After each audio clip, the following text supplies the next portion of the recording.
Hello, Nutmegger. Just Yes, a little yes. Connecticut plug. Okay. Thank you very much. Good afternoon, everyone, and thank you, Jen. I'm, across the country, there's an excitement for the first day of school, and those of you that have children, you know what I'm talking about. There's a vibe about going back to school, and this year, there's no exception. We're committed to doing everything we can to ensure we get kids back into the classroom safely. We know students are provided the best opportunity to learn and thrive when they're learning in person, in their classroom, with their peers, with their teachers. We made significant progress last spring bringing the students back in person. About 90% of the educators across the country are vaccinated. 180 million Americans have been vaccinated, including millions of students. We provided $130 billion in American Rescue Plan funds to support safe school reopening. It's being used now to provide summer learning opportunities for students and help our buildings be prepared for the return of students in the fall. And this week, I'm very proud to announce the Department of Education launched the Return to School Roadmap. It provides parents, educators, students, and communities the resources they need to feel confident and be ready for a safe upcoming school year, to make sure we safely open all schools for in-person learning this fall, which is the expectation. It has been, and it continues to be. The roadmap includes 3 priorities that are critical to a safe reopening. The first one is protecting the health and safety of our students, our educators, and our staff. We need to make sure that we're leading with health and safety first. The second priority is supporting the social, emotional, and mental health needs of our students and our staff. We know that in order for students to learn at their potential, they need a strong social and emotional foundation, and we're prepared to provide that. The third, accelerating academic achievement. We must do everything in our power to help students not only catch up, but to excel during this upcoming school year. As a part of the roadmap, we'll be releasing resources, tools, and holding events to help more schools and more communities and parents and students prepare for the fall and make sure that every student is set up for success. We're also highlighting how the American Rescue Plan funds can be used to support these areas. These include helping get our young people vaccinated. We're doubling down to get more students vaccinated as they return to school. We know vaccines are working, and they're the safest and most effective way to fight back the COVID-19, to prevent outbreaks, and to ensure a safe school year. That's why I'm echoing the President's call to action to host pop-up vaccine clinics in every school across the country, to enlist trusted leaders in our community, to build vaccine confidence. It's all hands on deck here. And to get creative with incentives. And I know I've heard from states where they're doing great work incentivizing it and getting student voice in the conversation to make sure that students hear from other students as well. I'm also excited that next week the administration is holding Back to School Week of Action to mobilize school districts, students, teachers, organizations, and leaders to get more young people vaccinated. Working with parent leaders and influencers to have conversations with students and families about the importance of getting vaccinated and why it's our strongest tool to combat the virus and get students back into the classrooms, on sports fields, in school plays, and among their peers this fall. Next week, I'll be traveling with the second gentleman to Kansas to promote vaccination efforts in that area. I'm additionally excited to lift up some additional efforts we're engaged in with partners across the country, including incorporating COVID vaccination into sports physicals for student athletes this summer and fall. The National PTA, we're working with them and the American Academy of Pediatrics to send pediatricians to back-to-school nights and PTA meetings so parents could hear from doctors directly. As I said before, it's all hands on deck. We all want our students in classrooms where they learn best. The resources are there and the urgency is there. Now is the time to get our students back into the classroom, not to be complacent or let politics get in front of what is best for our students across the country. I'm excited about the efforts we have underway at the department and across the administration to support a safe return to school this fall and make this school year the best one yet for all of our students. But we know it's not enough to get back to school safely. We owe it to our students to build back better. We owe it to our students not to go back to what school was like in March 2020. That's why we must pass the Build Back Better agenda. We have the opportunity right now to transform students' educational experiences. We can build truly equitable schools that finally close gaps that have long existed in our education system across the country. We can set up all of our children for success by investing in our strongest asset, our people, and ensure America wins the future. It'll give every family access to free pre-kindergarten for 3 and 4-year-olds. It'll give students access to 2 years of community college. It'll increase Pell Grants, rebuild and modernize our crumbling schools by investing in our school infrastructure. These resources will allow us to build an education system more equitable and excellent than any system we've ever had in the past. These resources will allow us to build back better and give our students opportunities to have success not only now, but for generations to come. Thank you, and I'll be happy to answer a few questions. Nancy. Thank you so much, Secretary Cardona, for coming. Are you engaged in discussions with teachers' unions that might be reluctant about returning to the classroom this fall because of the Delta variant? And how significant do you expect that challenge to be? Yeah, I really don't expect it to be a challenge to work with our teachers to get our schools reopened. In fact, I think they've shown a lot of proactive communication about wanting to reopen schools. All teachers want schools reopened. We just want to make sure that they're safe for students and for staff. So I look at it as another partner in the process of making sure that we're doing what's right to reopen our schools. And while the Delta variant is providing new challenges, we have the tools, we have the resources, and we have the experience of what worked last year to get it done safely. But what about states that are, say, prohibiting school districts from imposing mask mandates? Are you worried that there will be teachers' unions that say, if we can't keep the schools safe the way that we feel we should, we don't want to come back? I'm worried that decisions that are being made that are not putting students at the center and student health and safety at the center is going to be why schools may be disrupted. So we know what to do. Don't be the reason why schools are disrupted because of the politicization of this effort to reopen schools. We know what works. We have to keep our students safe. We have to keep our educators safe. Tam? Yeah, reopening school is one thing. I think you just alluded to this. Keeping school open would seem to be another thing entirely. Right. What are you most worried about in terms of the ability to keep classrooms open, to keep kids, running up that hill to the school every day? We know what works. This is not our first time doing this. We have the benefit of the experience of last year. We have strong CDC guidance. The Department of Education has several handbooks. The back-to-school roadmap with tools, checklists. The tools are there. It's just, are we following the mitigation strategies? You know what I'm worried about? The adult actions getting in the way of schools safely reopening. Let our educators educate, let our leaders, school leaders lead, and we can get our schools reopened safely. And another thing that I'm worried about that I want to share is complacency. Let's not go back to the school system of March 2020. Our students deserve more. The funds are there. The urgency is there. This is our time to build back better. Can I just draw out, what do you mean by adult actions? Well, when we make policies that go against what CDC recommendations are, at the end of the day, we want to make sure the students are safe. We want to make sure the staff is safe. We know how to do that. So let's not get in the way of school systems doing policies that they know work for students and staff. Will there be repercussions? Francesca, go ahead. Thank you. I'm over here. Hi. Thank you. We know that vaccination rates among younger Americans 18 to 24 are lower. We also know that vaccination rates among African Americans are also lower as a percentage of population. So what kind of guidance is the Department of Education giving historically black colleges and universities this fall to help keep their students safe? Thank you for that question. I visited Howard University about a month ago, and I was so impressed with how they stood up vaccination clinics in their facilities. And we had students from Howard University administering the vaccine. They're using their name in the community to build confidence in the community, the black community, so that they felt comfortable coming in.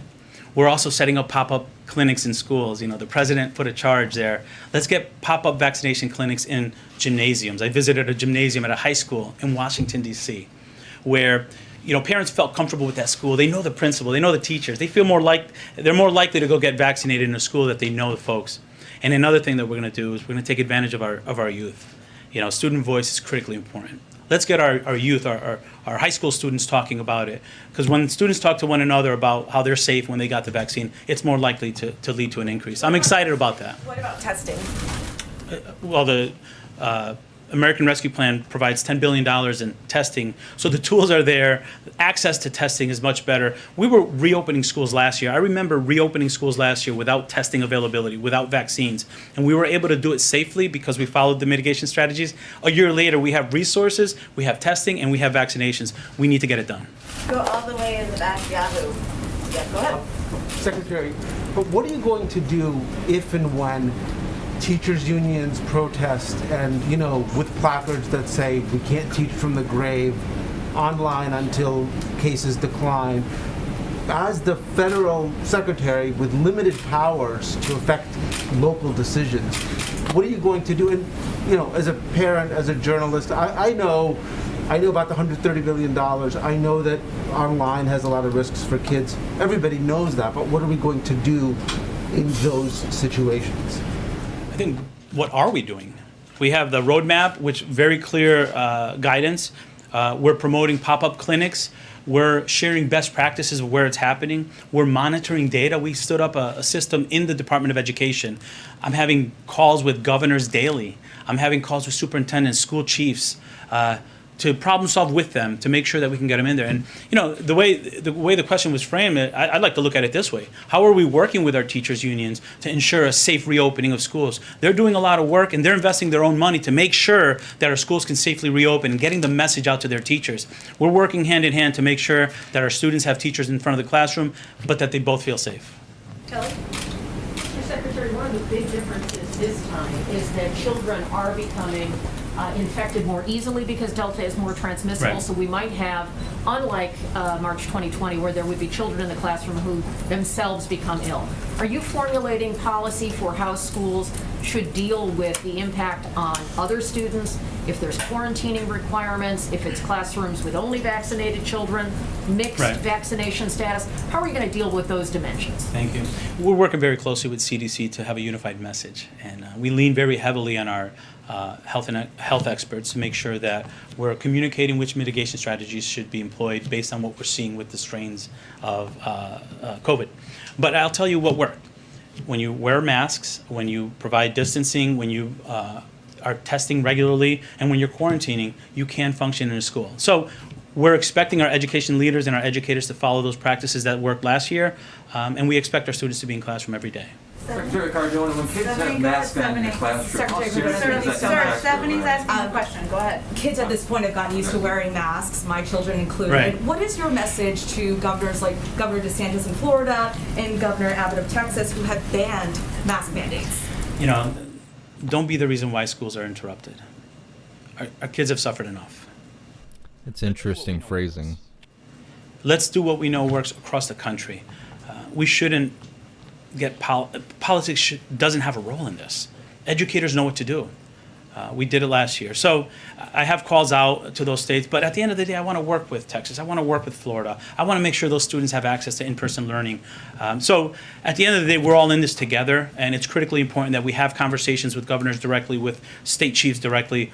We want to be an ally and make sure that we're supporting our students. At the end of the day, we're talking about students being in classrooms. They've suffered enough. It's time for them to be in the classroom without disruption to their learning. Secretary Cardona, when kids have masks on in the classroom, how seriously does that hurt their learning? Secretary Cardona. Less than if they're at home. I'm sorry, go ahead. The student loan payment freeze ends next month. Democratic lawmakers and advocates have said that the lack of guidance so far from the administration has left a lot of borrowers confused and lenders reluctant to put out guidance, maybe alarming them that their student loan repayments will start. So do you guys have any additional guidance for that? And if not, Sure. when can we expect? Sure. I'm not announcing anything today, but I will tell you this has been the highest priority for us: getting schools safely reopened and taking care of our borrowers. And when we have information to share, we want to make sure that they have enough of an on-ramp to prepare, and they have communication early so they can prepare for that. It is a priority for us, and we're having conversations daily, and we hope to have information soon. Steve? Just as a follow-up to that, there was a study earlier this summer that said 60% of borrowers are not yet ready to make their payments. They have less than 2 months. When are they going to hear from you? Very soon. I don't have anything today, but as I said, this is a priority for us. The borrowers are in need of information, and they're also in need of relief. Bill? Mr. Secretary, I understand what the federal position is, but given how fluid things have been over the course of the last couple of weeks with the insurgence of Delta, is there anything metrics-wise or numbers-wise, threshold-wise, that you would look at and say, all right, maybe in-person is not the best answer right now, even if the year gets started, or is it in-person no matter what, we have the mitigation tools? You know, we know what works. And yes, we're looking at the metrics, and obviously in close consultation with CDC and local health directors, because there are many local factors that contribute to whether or not a school should be open. We're going to continue to monitor it. We're going to continue to work with states. But I'm also looking at the policies that adults are putting in place that are putting students at risk. And I think while we have a reopening team that's focusing on the metrics, COVID spread, school reopening, we're also monitoring the decisions that adults are making where politics are getting in the way and it's putting students at risk. So our efforts are going to go there as well. Palmer?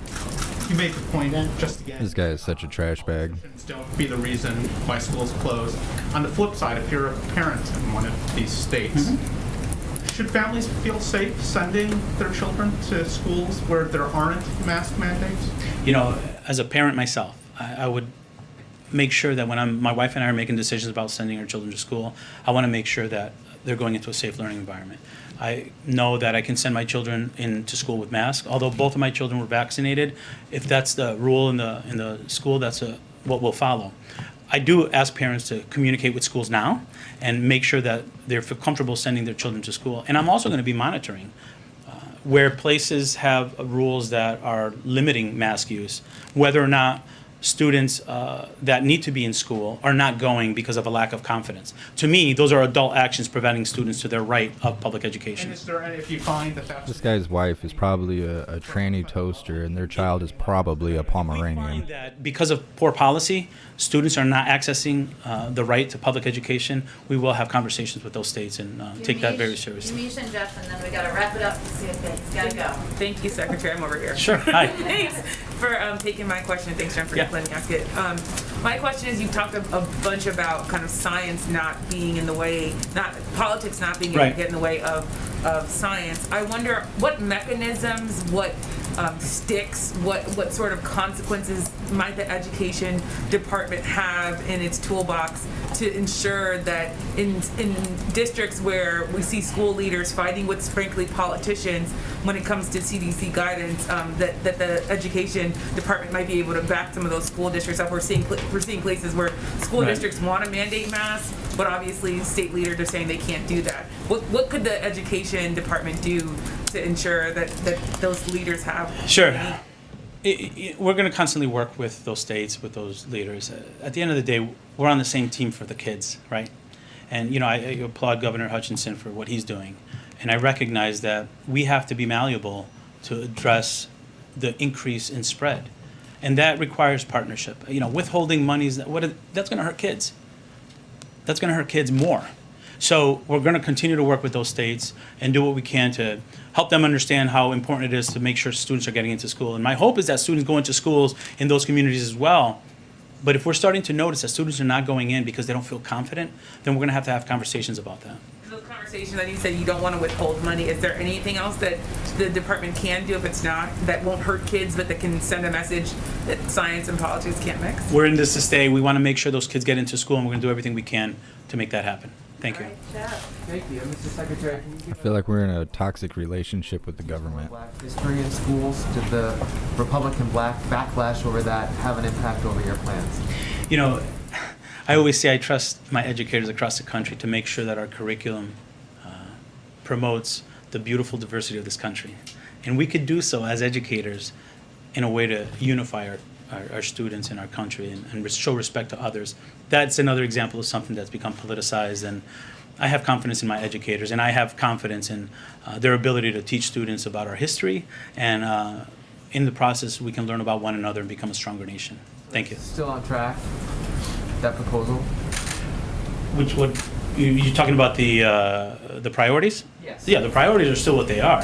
I think for us, the way we put it forward allows districts and states to put in their proposals and how they want to teach it. But I think, again, it became a politicized issue that didn't need to. And it took us away from what I think is most important, our Build Back Better agenda and getting students safely back into school.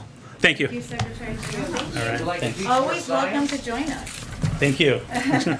I'll get my mouse down here. This idiot, he said, Want to get in school? don't be the reason we shut down schools. You do what we say, or else it's your fault that we're going to shut the schools down for not following what we say. Confusion. Okay. That's communism, you idiot. A couple of items for all of you at the top. Today, the President will announce a new set of actions aimed at advancing the goal of increasing the impact of his Build Back Better investments to address our climate crisis, positioning America to drive the electric vehicle future forward, outcompete China. He will sign an executive order, I know this was out there reported this morning, that sets an ambitious new target to make half of all new vehicles sold in 2030 zero emissions vehicles, including battery electric, plug-in hybrid electric, or fuel cell electric vehicles. In addition, later today, the Environmental Protection Agency and the Department of Transportation will announce how they are addressing the previous administration's harmful rollbacks of near-term fuel efficiency and emissions standard. A good question a lot of you have been asking is, what is the implementation about this? They will announce the next steps in rulemaking process later today as well. These new actions, paired with the investments in the President's Build Back Better agenda, will strengthen American leadership in clean cars and trucks by accelerating innovation and manufacturing in the auto sector, bolstering the auto sector domestic supply chain, and growing auto jobs and good pay and benefits. We are also announcing today the Biden administration commitment we are committing more than $3.46 billion in new funding to help states and partners increase resilience and reduce the impacts of climate change nationwide.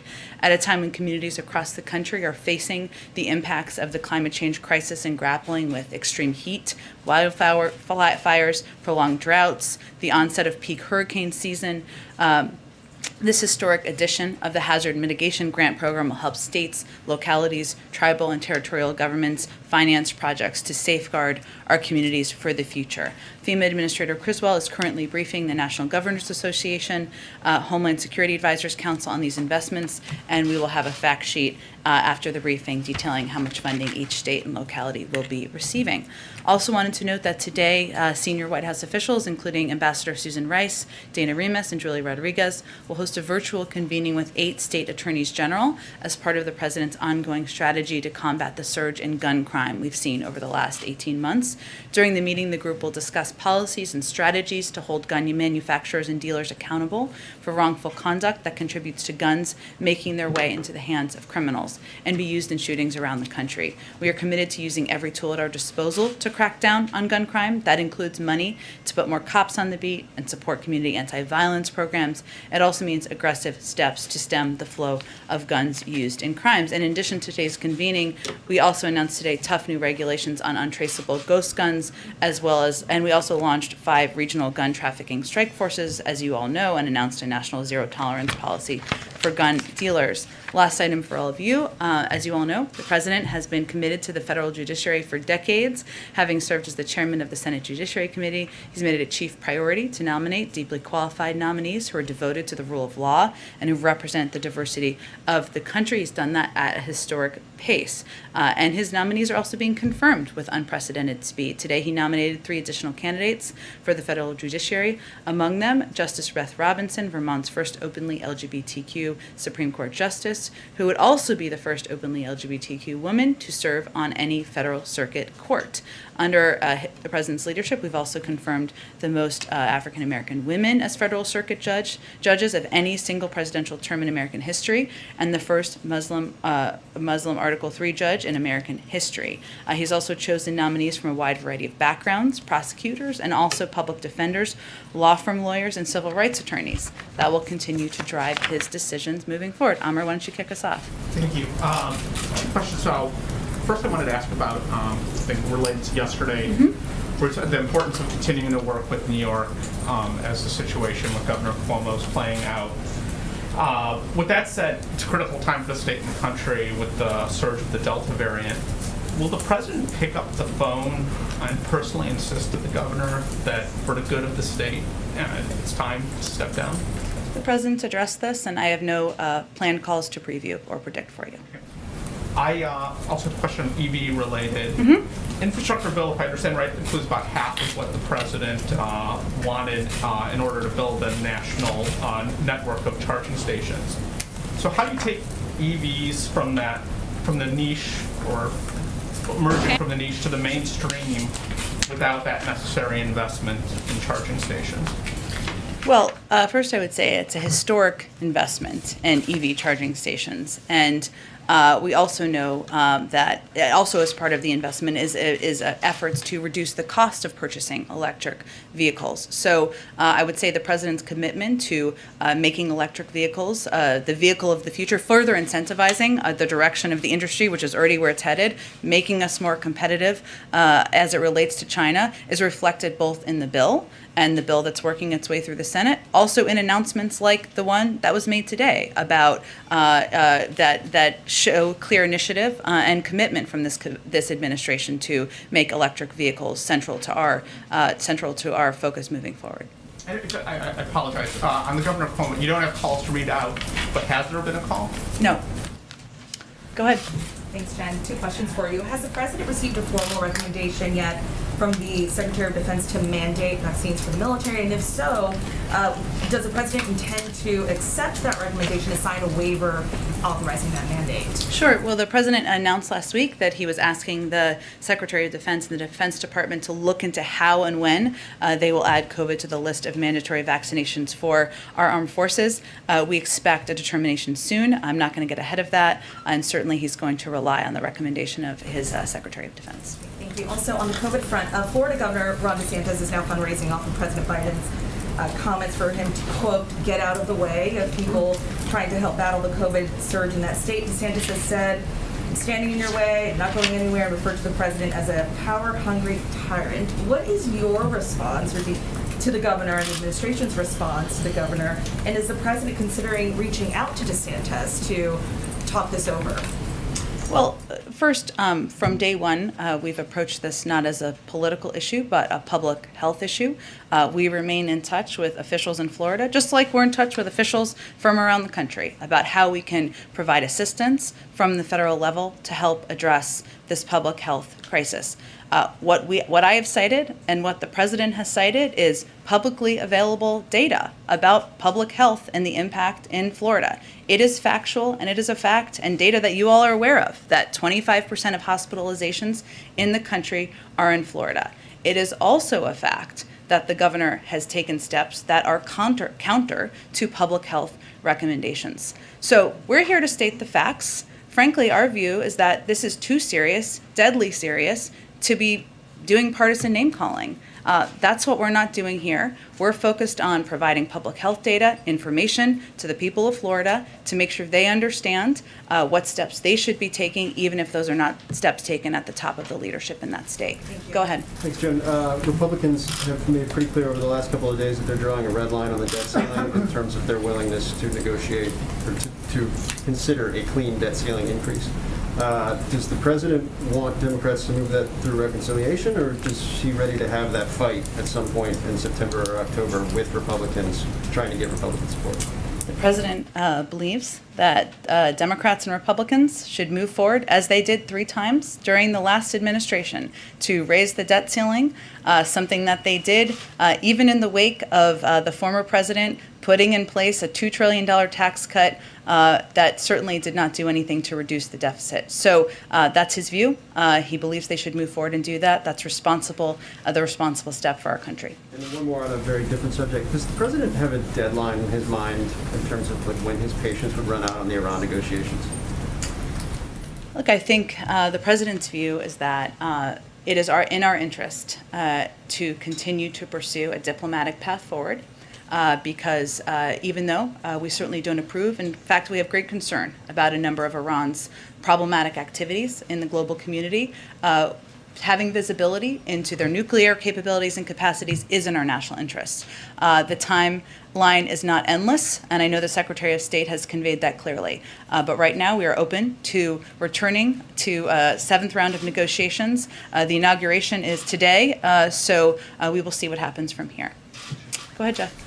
Jen, the president today offers safe haven to Hong Kong residents who are living in the United States for 18 months. I'm wondering why 18 months? Is that something he'd be willing to extend? And is citizenship on the table for those people as well? Well, the decision, the announcement that we made today, I know you're closely following this, but for others who have not followed this closely, is in reaction to the steps that have been taken by the PRC to crack down on human rights and frankly make it a place where Hong Kong's autonomy and the freedoms of people in Hong Kong are undermined.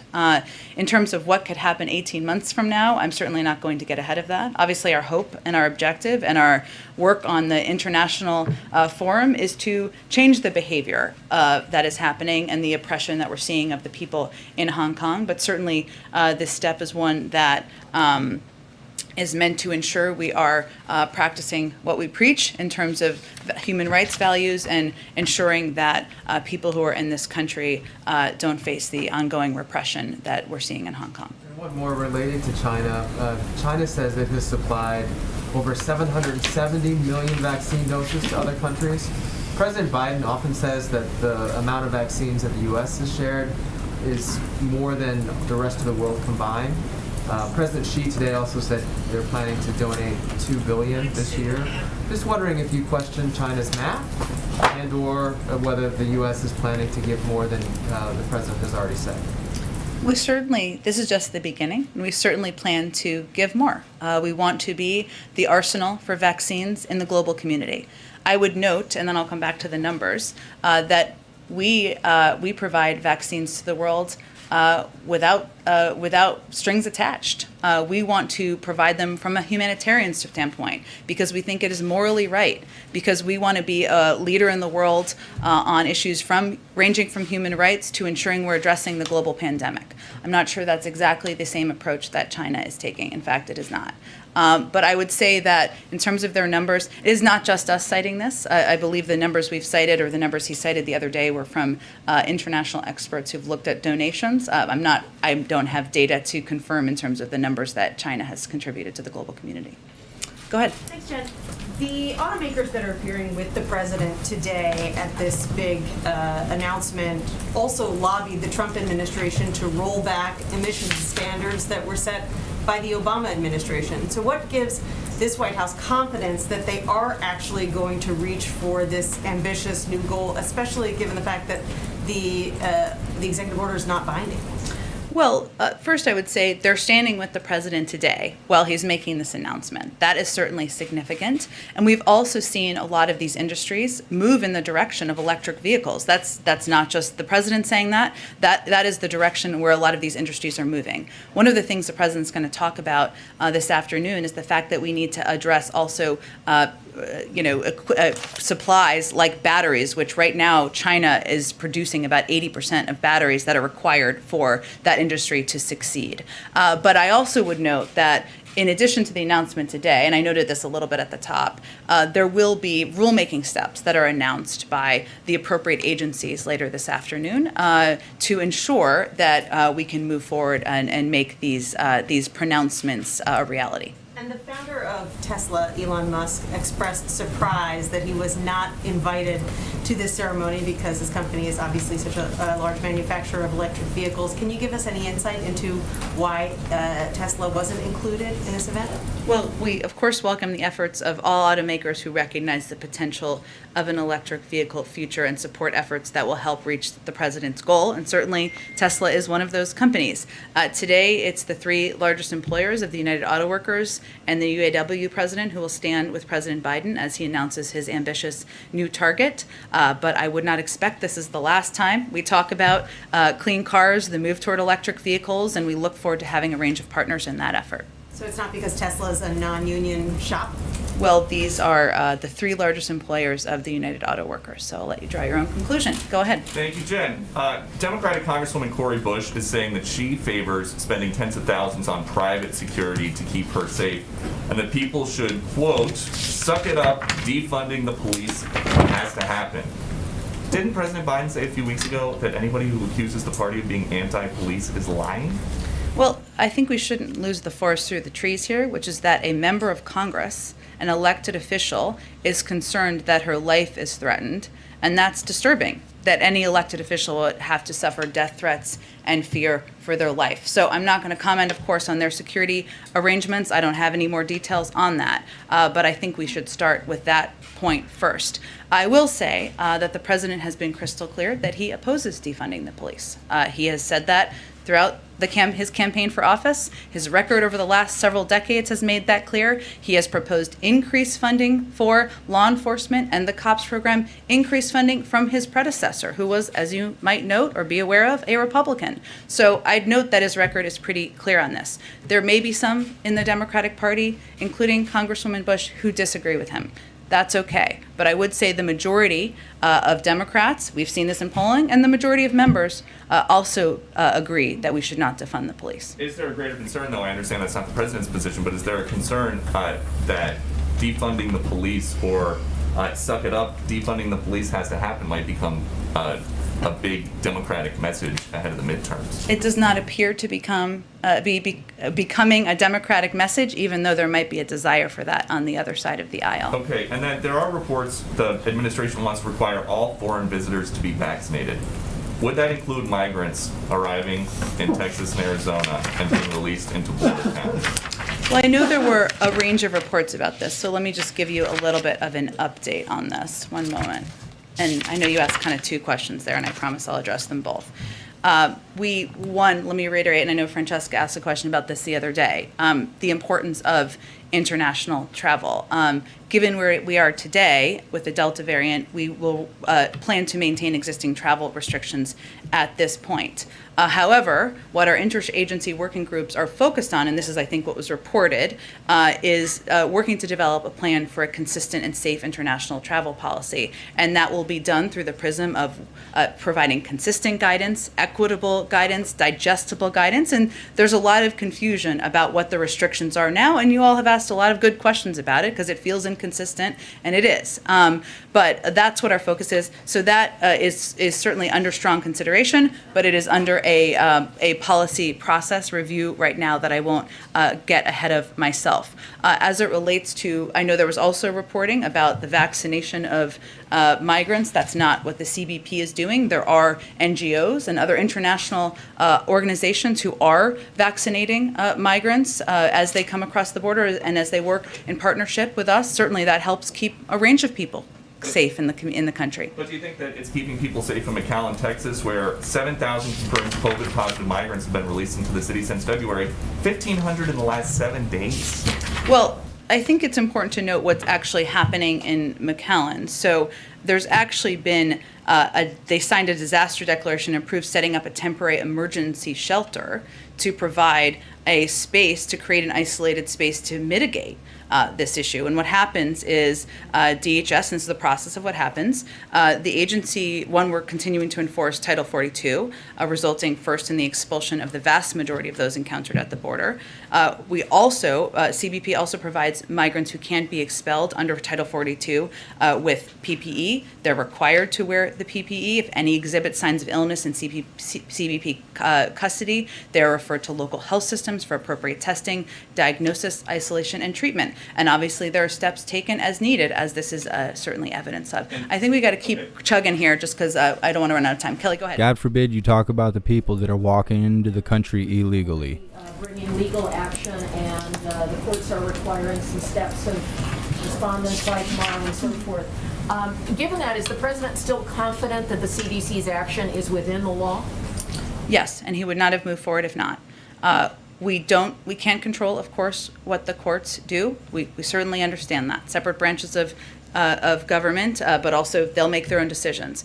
But what we can control and what we are very focused on is what we can do in states and what we can do to push this funding and money out. And, as we've been talking about quite a bit in here, there was an incredible amount of activism, of calls for an extension of the eviction moratorium by a range of members of Congress. We talked about Congresswoman Bush in a different capacity. She's certainly one of them, and many others joined her in this effort. And what we are hopeful now is that we can all take that activism, those calls for an extension, those calls for providing relief to renters, and take them to states and pressure states and leaders to get this money out easier. I'd also note, what was interesting I saw this morning is that Senator McConnell and Senator Schumer, both in a moment of bipartisan agreement, agreed states need to do a better job. So that's what we can control. That's where our focus is. We can't control the courts. And obviously, we're not going to speak to ongoing litigation. As you support private sector businesses around the country and other kinds of institutions that are setting requirements for vaccines and so forth, what guidance are you offering for how small businesses police that? If you're in a restaurant situation where you have wait staff or proprietors who would be challenging their own customers. What guidance does the federal government have for how this should be measured? You mean vaccine verification and how it's approached? One, we do support efforts to incentivize workforces, of course, to protect their workforces and get more people vaccinated. We want to ensure that it's done in a transparent way, that it's done in an equitable way, that if there are verification requirements, it can be done digitally. There are a range of ways to provide the information. So there are basic guidelines along those lines that we have conveyed, and we will continue to convey as people have questions. And we understand different localities and communities will apply any verification measures in different ways. Go ahead, Steve. Jim, just to follow up on the international travel question, I understand that there's an interagency process, but is it the goal of that process to end in a vaccine mandate for people who are flying to the U.S.? Well, that's one of the considerations, but the process has not been concluded yet. And what I was trying to note at the beginning is that right now, I think, which is why a lot of you have very good questions about this, there isn't consistency, right? And there are good questions about why, when this country has larger rates of vaccination, et cetera. What we want to create or determine through this process is a way to provide clear, digestible guidance that also has our public health front and center. So that's a consideration, but it has not concluded yet. I know that it's early, and the president earlier today expressed his sadness on the passing of Richard Trumka. Are you aware of any plans or intention on the president's part to attend any kind of memorial service or funeral? That's a good question, and I think as you all saw and noted, Richard Trumka was someone who the president considered a friend. He considered an ally in the fight for worker rights, for collective bargaining, and I think as you all have seen who have covered the president or followed him long before he became president, this is probably a passion of his that he shared quite deeply. This is a passion of his he shared quite deeply with Richard Trumka. I don't know that there have been any plans announced yet. Certainly the president will be interested in those once they become available. Go ahead. I wanted to ask first about the talks that have been going on with Senator Cornyn Sure. on the Hill related to the infrastructure bill. He's offering an amendment that would allow using some of the rescue plan money for infrastructure. And so I'm wondering if you have kind of an update on, I know the White House started engaging those talks last night, so if there's been an agreement or where things stand, and if you could speak more broadly to the concern that some in the White House and Democrats have expressed that if you move money out of the rescue plan, you won't have it to deal with Delta or some other COVID things. Sure. The talks are ongoing. We believe they're happening in good faith. We are engaged in them. Our view is that there can be, and we think we are headed toward an agreement on this front. But we certainly are cognizant of and focused on the reality of funds being needed in communities across the country, as we are still in the midst of fighting a pandemic. And we are hopeful that any agreement on this front will take that into account front and center. After what we saw with the eviction moratorium and the concerns of the president, and you have expressed about Delta particularly hitting them, I'm wondering, we heard from the White House about expanded unemployment benefits. Those are set to expire in September. Has there been any sort of thought or revision about the White House asking Congress to extend those unemployment benefits beyond September? Mm-hmm. There has not been a change at this point in time. Obviously, we're quite focused, and we designed the American Rescue Plan with the goal of being able to plan for contingencies, including rises in moments of the virus, economic needs, different communities recovering at different rates. That's one of the reasons why we push for state and local funding, why the child tax credit will benefit people through the course of next year, why there are also additional funding that people can have access to in their communities through small business loans as well. But there hasn't been any change to that at this point. And one last quick one to follow on Phil's question about the debt ceiling.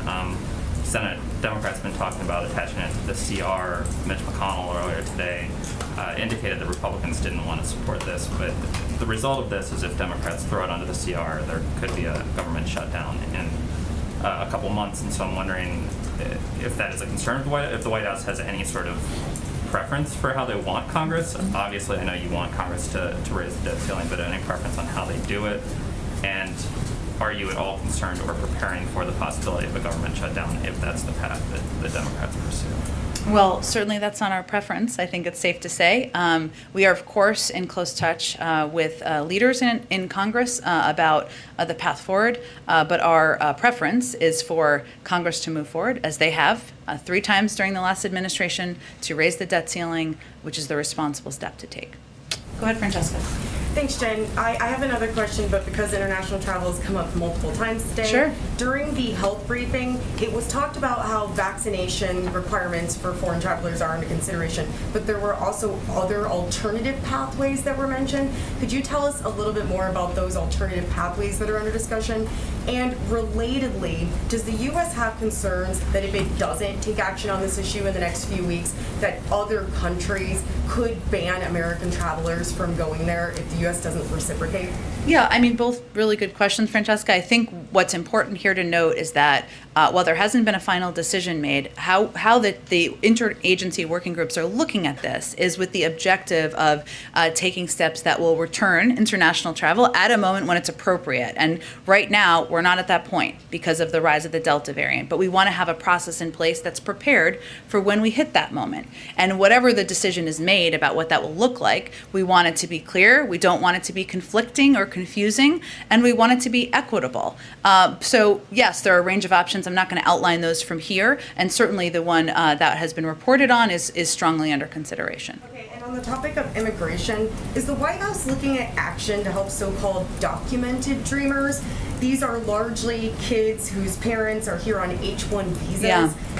They have waited for so long for green cards that the children are about to age out of the system and might have to return to their home country. So is the White House looking at any action on that issue? Yeah, it's a great question. I think Lal had asked something similar the other day. And yes, this is a part of what the president has proposed addressing in a comprehensive immigration bill. It is certainly something he'd want to address and supports taking action on. But not something necessarily that would show up in the reconciliation or upcoming budget bill. It's not in the current, I think it's not in the current discussions, but it is something the president would like to address. Yes. Go ahead. Yes, Jen. For those, I'll go to you next. Sorry, go ahead. Go ahead. Yes, for those foreign visitors who are anticipating vaccination proof to come into the United States, if they've had the Chinese or Russian vaccines, should they be confident that those would be accepted, or should they go get another vaccine if it's available? It's a really great question. We're just not at the point where the process has concluded. When it concludes, we will provide more details to everyone about what they would need to expect and what they would require and what they would need. I will also note that you've asked me repeatedly a very good question about American citizens who are overseas. You may have received an answer from the State Department, but just in case, to confirm for you, we don't provide direct medical care to private U.S. citizens abroad from the Department of State, as I think most of you who have covered the State Department are well aware. But we do work with countries that have a robust vaccination program to ensure that all residents, including U.S. citizens, can receive vaccinations.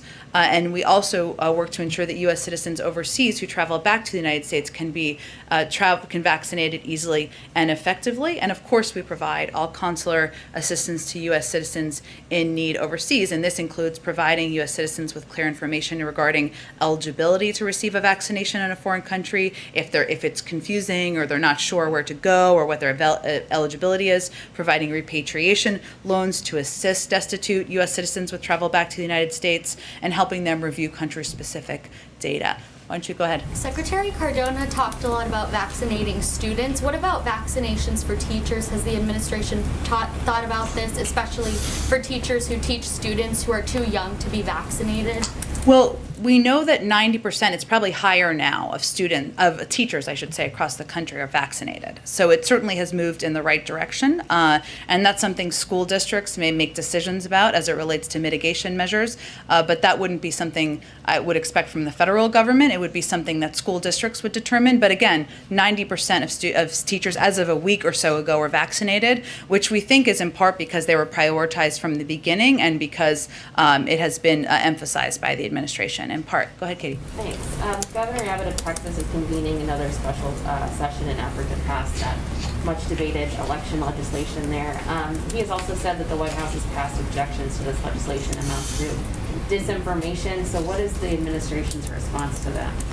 Look, our fundamental view is that if you are pushing for legislation that makes it harder and not easier to vote, that makes it less accessible, that limits the ability of people to get to the polls, to take time off to do that, then our question is, what are you afraid of here? Are you afraid of more people getting out to vote, or what's the concern? So again, our view is that we need federal legislation, of course, passed to protect people's voting rights across the country. There's ongoing discussions about that. The president would love to sign federal legislation into law. And does the president think The audacity of this trash bag.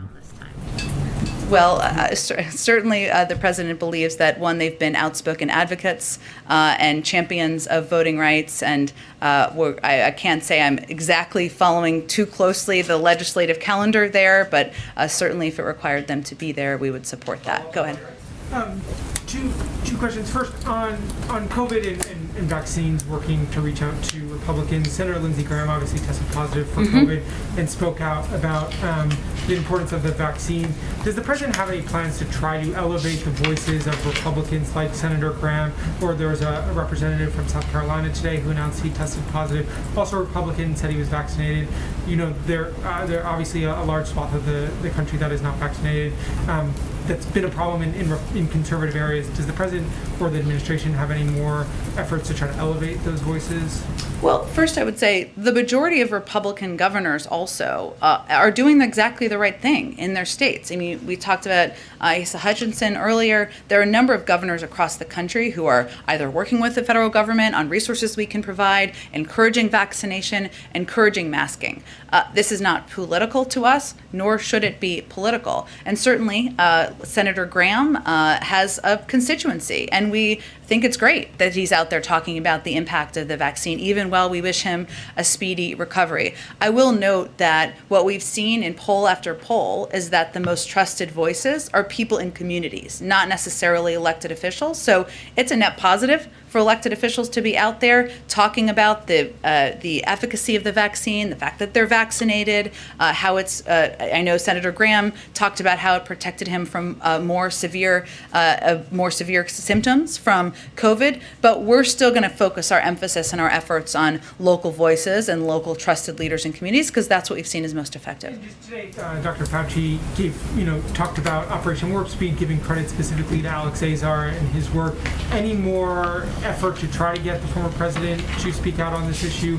People have said, Trump officials said that he deserves some more credit, and if Biden did give him that, that could potentially help get more people vaccinated. Well, I would just first say that the president not only talked about the role of the last administration in getting the vaccine approved during the transition, but he talked about it just last week. So I wouldn't say we're shying away from talking about the fact that it was a vaccine that was approved during some of the vaccines, I should say, approved during a Republican administration, and the implementation and effort to get it in the arms of people during a Democratic administration. The former president has said he got the vaccine. He said people should get it. And if he wants to do that more, then good for him. That's good. Okay, go ahead. On the requirement that federal employees be vaccinated or get tested, is there an estimate of the cost of this testing to the federal agencies? And will the administration commit to, once the testing starts, making public how much that is costing? Well, it's agency by agency, and obviously we're less than a full work week in here, so they're going to be, different agencies are going to be accounting for it different ways, but I certainly think it's going to be covered by existing funds and existing budgets of each agency, but it's not one federal pot. But can we get an accounting of how much that is costing? I can certainly check and see, but it's existing funding. So, as people put out their budgets or spending, I'm sure it would be accounted for in terms of how we're planning for and protecting people from COVID. And obviously, funding to cover your testing is included in some of this as well. Go ahead. Oh, go ahead, Tam. Oh, sorry, I can't see. On the international travel working groups, do you have any sort of a time frame on when their work would be completed, regardless of whether, like when the policy would be concluded? Yeah, when the policy would be concluded. I know you can't tell us when Delta's going to go away. Well, our goal is to have the policy ready when we're safe to reopen to travel. So it's hard to determine what that looks like. We'll have a better estimate as we see what's happening in our country and around the world. There are active, ongoing interagency discussions, but I don't have an estimate on when it will be formally concluded. And on the Delta variant and breakthrough infections, there have been more and more sort of anecdotal cases of breakthrough infections, famous people like Lindsey Graham getting breakthrough infections. Has the administration thought about or reconsidered the way it talks about the incidence of breakthrough infections, how rare they are, what they look like? Is there any consideration of acknowledging in a more fulsome way that yes, these are kind of happening on a semi-regular basis? We have said that. They are happening. I think the most important thing, though, is that vaccines are doing exactly what they should be doing, which is protecting people, the vast majority of people, from severe illness, from hospitalization. And, there's data that's come out in a number of the states that have been hardest hit even in the last couple of weeks.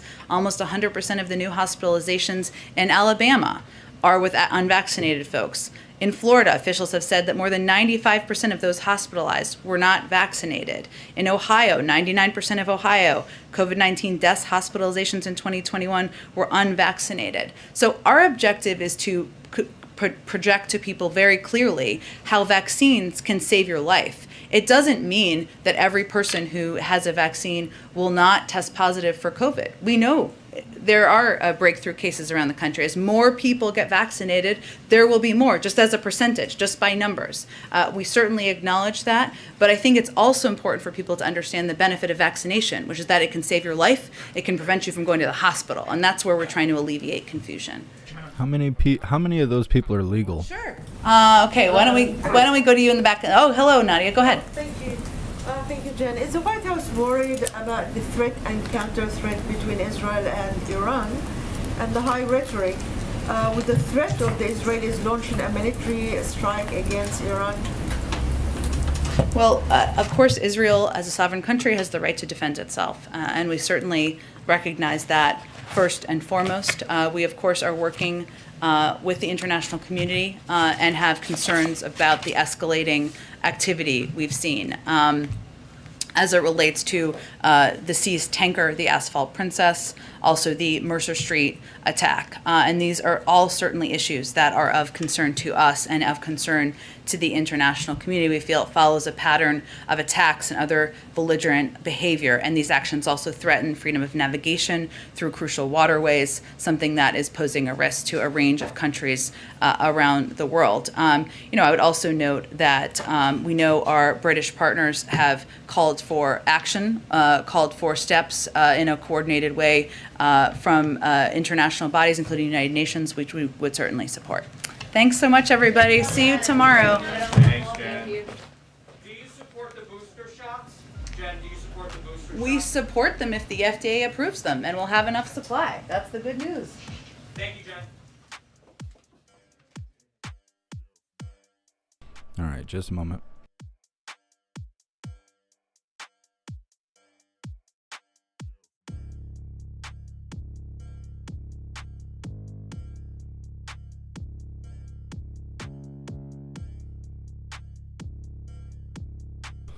Well, there was lots of information there, but nothing we were actually looking forward to. This stuff is so obvious. They're letting those people come across the Texas border. They know that it's happening. They're ignoring it because they need it. They're trying to get rid of voter ID because it's racist. And those people aren't being monitored who could potentially be ill or come here to commit crime, either intentionally or not intentionally, just due to their upbringing over there in that country. Think about how all that plays together when voting season comes around. Like, hey, come here for free, get some free stuff, vote blue. You don't need an ID. There's no need to register. There's no need to be here legally. And if you get sick, make sure you go to the hospital because we have to treat you. So you can be a part of those numbers that we put on these briefings to scare everybody and make sure they go get the Fauci ouchie. And then those numbers go up. Like, it all plays together. It's all synergy for their evil nastiness they have going on. It's real obvious. That's why they won't talk about it. That's why they won't acknowledge it. It's a key part, I guess, for lack of better phrasing, of their plan. They need that. There's too many people who are connected and digging for information. So they need people who are not looking for information, people who are not going to question what they're told to do as long as they get free stuff. And yeah, it's all part of their deal. Now, if something happened and those people were no longer able to cross the border safely, that would really put a dent in their plan and they would have to acknowledge it. Now, I'm just speculating and just thinking out loud here. But I really think that they would have to acknowledge it if something happened to all their yes men crossing the border. It's ridiculous how obvious it is. And then the whole stuff that guy was saying about the schools, what a full-blown trash bag. Every time someone had something that opposed his thought process, he would just say, oh, well, don't be the reason that schools get shut down. You do what I say, or else the schools are getting shut down and it's your fault for not doing what you're told to do. That's trash. That's trash. And I wish that I could sit here and say, oh, the people won't let that happen. People are going to freak out. People are going to stand up. Sometimes I feel like it's too late. That people are so used to complaining online, writing, like venting through comment sections on Facebook and Twitter and whatever, and just feeling like that's enough. They get that energy out by posting and conversing and all of that stuff, and it takes all the wind out of their sails. So they don't have to stand up and do something in person. They don't have to be the voice saying that this is wrong. That, people should stand united and agree that this is not right. But it won't happen because people can vent on social media and they take all the wind out of their sails. They feel that that's justified and they don't have to go and do it in person. And so everything around us is falling. Like, everything is falling. I go into Walmart, all their shelves are empty. People won't work. People think minimum wage should be $15. People don't even know their own identity. They're all foolish about this illness. And then the jab for the illness, that stuff does not matter. While everyone's bickering about that nonsense, we're losing everything. We're losing everything around us. When I started live streaming, we could show and say pretty much everything. We couldn't show people being killed. We couldn't show dead bodies. We couldn't show the obvious dark web kind of stuff. But everything else we could show. And now, a year and a half, almost 2 years, well, it's a year and a half later, I can't show most of the stuff. I can't say certain things. Like, I can't share my links on Facebook. It's crazy. You can't share certain stuff on Twitter. We're losing everything. Like, we're losing everything. And it's because, it's two reasons. One, everybody is content with complaining on the internet. And two, people aren't willing to go through the hoops to do something in person. I don't think that people should break the law, but I think people should stand united, go through legal process, and fix this stuff. Because everything's corrupt. They're saying it right to our face. That we do what we are told, or else. That's it. Like, and that's not the way it's supposed to be. That's not freedom. That's not how it works. We're supposed to have rights that say that our voice matters, that our opinion matters, that our existence matters. when they get on the White House briefing and they tell us you do what you're told or else, it really doesn't matter. They're saying that we don't matter, that they will do to us what they're doing to the insurrectionists, that they've labeled them, even though it's been proven that it's not an insurrection. Well, it's not necessarily proven, but it was decided in court that it was not an insurrection. They still refer to those people as insurrectionists, and they've taken all their rights away. And they don't want to talk about that either. And they will do that to us. They will do that to any of us, that, you know, anyone that opposes them. But if we were united, they wouldn't be able to. I don't know. That's just my thoughts and opinion. I probably shouldn't have said most of what I said, and there's a lot of stuff I'd still like to say that I just simply can't because they will cancel me. So, you guys know what I mean. I see a lot of you in the comments. Those are just my thoughts. Let's do some shout outs, and then I will let you guys know what we have going on for at least the rest of the first half of the day. Let's see here. Thank you so much, MT Coiner, Mark Hill, Beachfront Girl, and Mark Hill again, for your donations and your support. I really appreciate all of you. I would not be able to do this without you. Thank you guys so much. I don't really talk about this, but I just kind of want to mention it. These donations go towards the software I have to pay a monthly fee on in order to do this live streaming, upgrades, bandwidth, all that stuff, so we can continue to do this. And eventually this support will go towards a website where we are able to show what we want to show and say what we want to say. Of course, there will still be some rules. I don't want a nasty chat. I'm not going to show something that's so graphic that you have to turn away. There will be some integrity and modesty to the whole deal, but you won't be censored. I'll be able to show what we're really trying to see here, and that support will go towards that. Let's see what else. Thank you so much, Beachfront Girl, from joining the membership program, and welcome to the family. You're officially a hooligan. All right, now let's read the schedule. So it says at 3 o'clock, which is in 49 minutes here Eastern time, the old man Walter Biden, he will deliver remarks on strengthening American leadership on clean cars and trucks. So he's going to talk about electric vehicles and how we should all just run out and go get them because, you know, we got the money to go buy brand new electric cars. And then at 4:30 Eastern time, old man Walter will deliver remarks and sign H.R. 3325, an act to award 4 congressional gold medals to the United States Capitol Police and those who protected the U.S. Capitol on 016. So expect some crying and, some more nonsense. That's what we're all here for, is to see these idiots lie to us. So that will be happening soon. So yeah, I'll say about an hour because they're always late. Old man Walter will be starting us off, and I don't know if that's going to run right into the next live after that or if there will be a little bit of break, but we will be covering that. And that's all I know for sure. I saw there was some marching earlier. I think the live has ended for that, so it's a good sign that there will be marching and protesting later on. We might have a full day. I'm not exactly sure. Hey, thank you so much, Ed, for joining the membership program, and welcome to the family. You're officially a hooligan. All right, guys, so I'm going to wrap it up. I am sweating to death. I need to get some food and some more coffee, and we will be live again in about an hour. So thank you all for being here. I really appreciate all of you. Big shout out to everyone that made donations, joined the membership program, or purchased any merch. I really appreciate all of you. Like I said, I would not be able to do this without you, so thank you guys so much. Big shout out to everyone on the alternative platforms. You are helping us move away from this YouTube platform that controls what we can and can't say. So thank you guys so much for being on there.